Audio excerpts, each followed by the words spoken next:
Would it be absolutely bonkers to add a 2018 Dodge Challenger SRT Demon to Kelley Blue Book's long-term test fleet? Yes, it would. And yet, here we are. To be a little more clear, we're going to treat the Demon like a normal long-term car, but it's actually owned by my boss, Karl.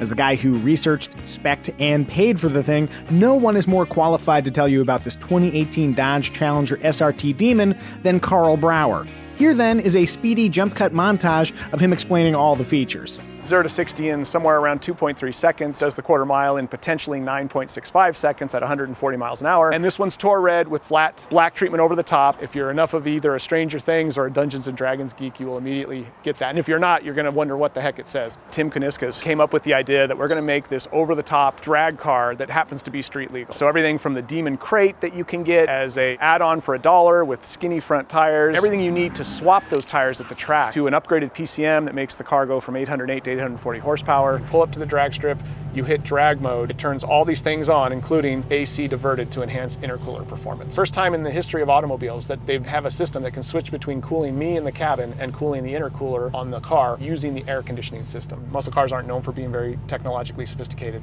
This one actually is very sophisticated. It's got drag racing technology I couldn't have imagined back when I got into this sport 30 years ago.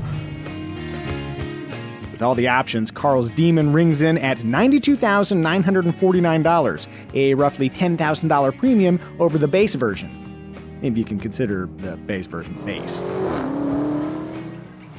As stated up front, a long-term Challenger SRT Demon might seem absurd, but if we wanted to justify that absurdity, here's how we do it. Kelley Blue Book's long-term ownership reviews illuminate the gap between expectations and reality when buying a new car, and few cars come primed with more expectations than the Dodge Demon. Like a malevolent netherworld hellbeast, the Demon has sparked an inferno of questions that demand answers. Is 800-plus horsepower a blessing or a curse on the streets? As responsible owners, can we exploit the Demon's abilities without endangering its resale value? Ooh, that's a good tease. Can month 12 possibly be as thrilling as month 1?